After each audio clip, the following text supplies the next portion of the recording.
Bab 2. Pengaruh interaksi sosial terhadap kehidupan sosial dan kebangsaan.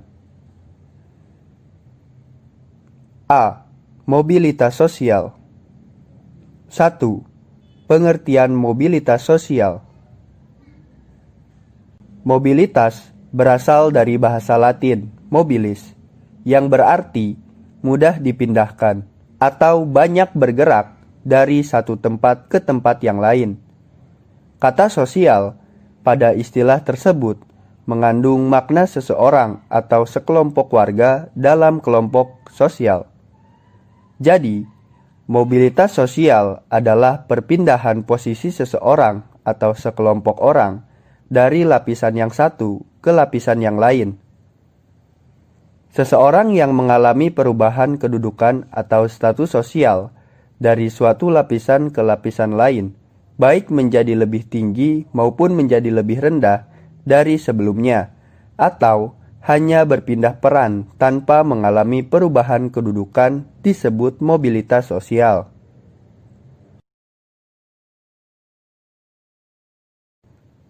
Dua, bentuk-bentuk mobilitas sosial. A. Mobilitas vertikal. Mobilitas sosial vertikal adalah perpindahan seseorang atau kelompok dari suatu kedudukan sosial ke kedudukan sosial lain yang tidak sederajat, baik pindah ke tingkat yang lebih tinggi atau social climbing, maupun turun ke tingkat lebih rendah atau social sinking. 1. Mobilitas vertikal ke atas atau social climbing. Social climbing adalah mobilitas yang terjadi karena adanya peningkatan status atau kedudukan seseorang atau naiknya orang-orang berstatus sosial rendah ke status sosial yang lebih tinggi. Contohnya, seorang karyawan karena prestasinya dinilai baik kemudian berhasil menduduki sebagai kepala bagian, manajer. Bahkan, direktur suatu perusahaan merupakan contoh mobilitas sosial vertikal ke atas atau social climbing. 2. Mobilitas vertikal ke bawah atau social sinking. Social sinking merupakan proses penurunan status atau kedudukan seseorang. Proses social sinking seringkali menimbulkan gejolak kejiwaan bagi seseorang karena ada perubahan pada hak dan kewajibannya.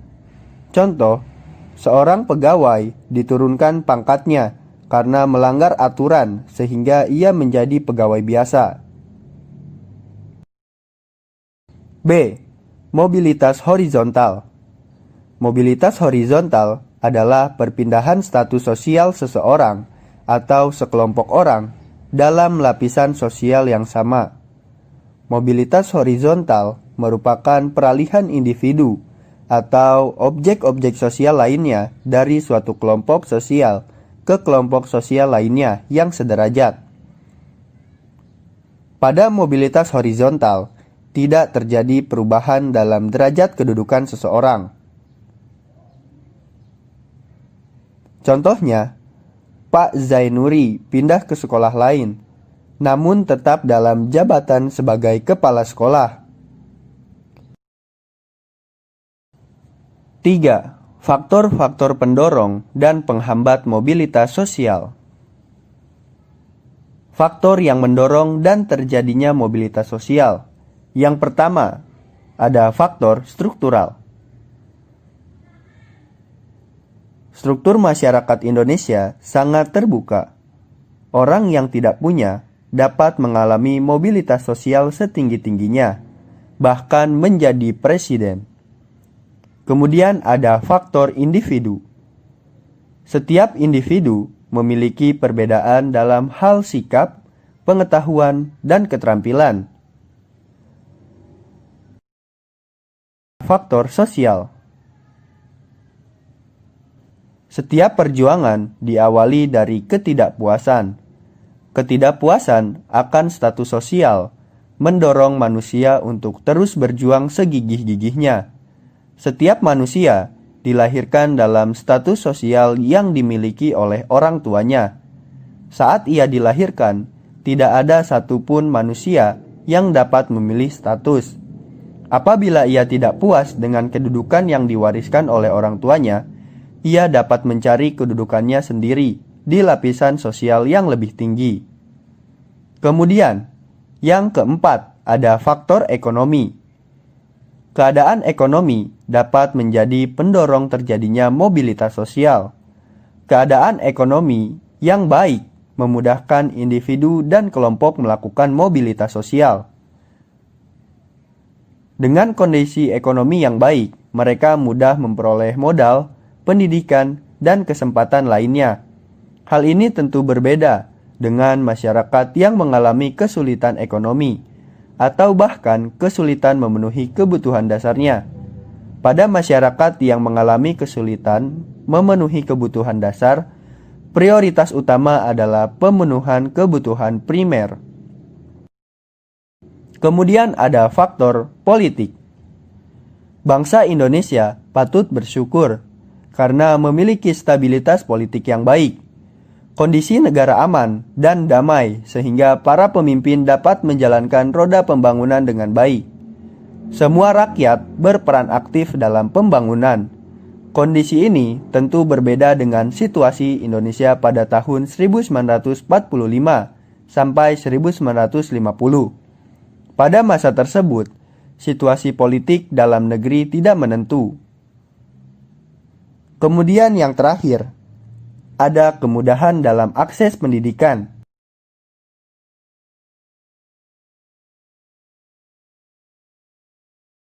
Jika pendidikan berkualitas mudah didapat, tentu mudah juga bagi orang untuk melakukan pergerakan atau mobilitas dengan berbekal ilmu yang diperolehnya. Sebaliknya, kesulitan dalam mengakses pendidikan yang bermutu menjadikan orang tak menjalani pendidikan yang bagus, serta sulit untuk mengubah status karena kurangnya penguasaan ilmu pengetahuan. Kemudian ada faktor-faktor penghambat mobilitas sosial sebagai berikut. A. Kemiskinan. Faktor ekonomi dapat membatasi mobilitas sosial. Bagi masyarakat miskin, mencapai status sosial tertentu merupakan hal sangat sulit. Salah satu penyebab kemiskinan adalah pendidikan yang rendah. Masyarakat yang berpendidikan rendah berpengaruh terhadap kualitas sumber daya manusia.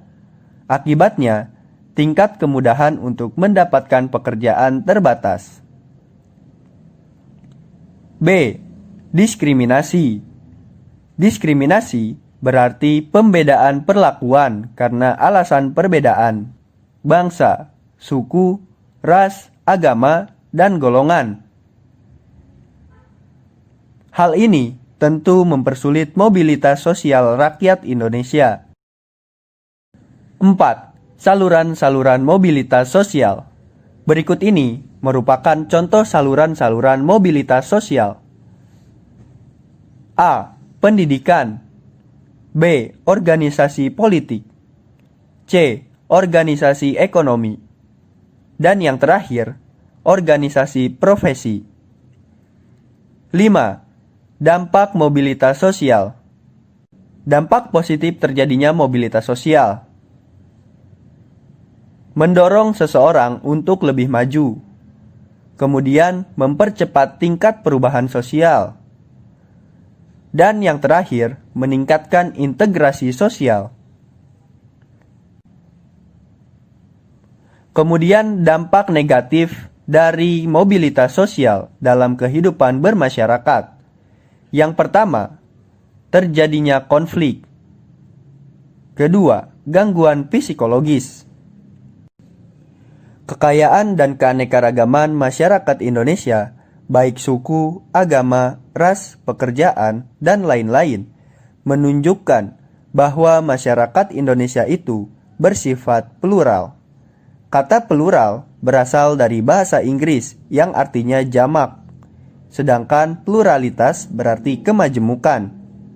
Pluralitas masyarakat Indonesia memiliki arti yang sama dengan kemajemukan masyarakat Indonesia. Selain istilah pluralitas, kalian juga menemukan istilah lain yang berhubungan dengan keragaman, yakni multikultural. Multikultural berasal dari kata multi yang berarti banyak atau lebih dari dua, dan culture yang artinya kebudayaan. Masyarakat multikultural adalah masyarakat yang memiliki lebih dari dua kebudayaan.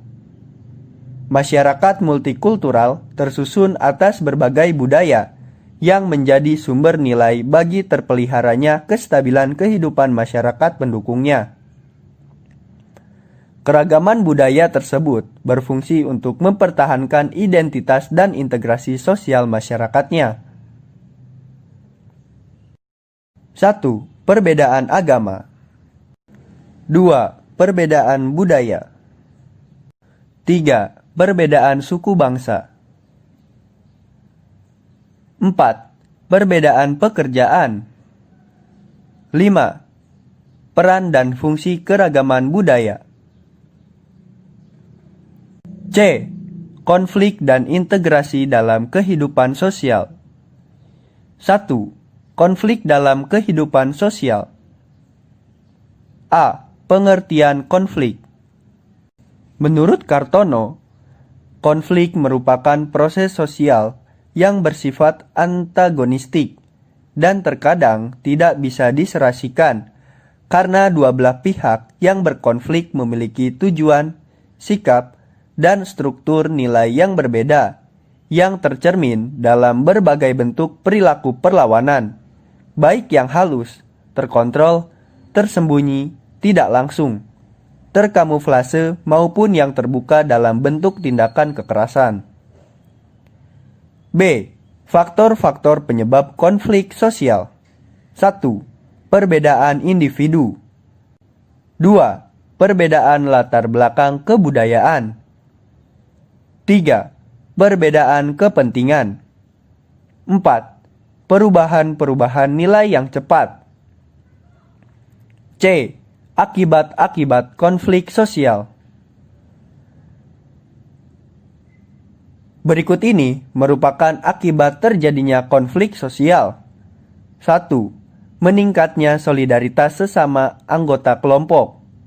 2. Retaknya hubungan antar individu atau kelompok. 3. Terjadinya perubahan kepribadian para individu. 4. Rusaknya harta benda dan bahkan hilangnya nyawa manusia. 5. Terjadinya akomodasi, dominasi, bahkan penaklukan salah satu pihak yang terlibat dalam pertikaian. D. Cara menangani konflik. Terdapat 5 cara yang biasanya digunakan individu atau kelompok dalam menyelesaikan konflik sosial. Yang pertama, menghindar. 2. Memaksakan kehendak. 3. Menyesuaikan kepada keinginan orang lain. 4. Tawar-menawar. 5. Kolaborasi. Kemudian ada integrasi sosial. Faktor-faktor terbentuknya integrasi. Integrasi sosial adalah proses penyesuaian unsur-unsur yang berbeda dalam masyarakat sehingga menjadi satu kesatuan. Unsur-unsur yang berbeda tersebut dapat meliputi ras, etnis, agama, bahasa, kebiasaan, sistem nilai, dan lain sebagainya. Terjadinya integrasi sosial yaitu sebagai berikut. 1. Anggota masyarakat merasa bahwa mereka berhasil saling mengisi kebutuhan-kebutuhan mereka. 2. Masyarakat berhasil menciptakan kesepakatan atau konsensus bersama mengenai nilai dan norma. 3. Nilai dan norma sosial itu berlaku cukup lama dan dijalankan secara konsisten. Kemudian ada faktor yang memengaruhi cepat atau lambatnya proses integrasi sosial. 1. Homogenitas kelompok. Pada masyarakat yang homogenitasnya rendah, integrasi sangat mudah tercapai. Demikian juga sebaliknya. 2. Besar kecilnya kelompok. Jumlah anggota kelompok memengaruhi cepat lambatnya integrasi karena membutuhkan penyesuaian di antara anggota. 3. Mobilitas geografis. Semakin sering anggota suatu masyarakat datang dan pergi, semakin besar pengaruhnya bagi proses integrasi.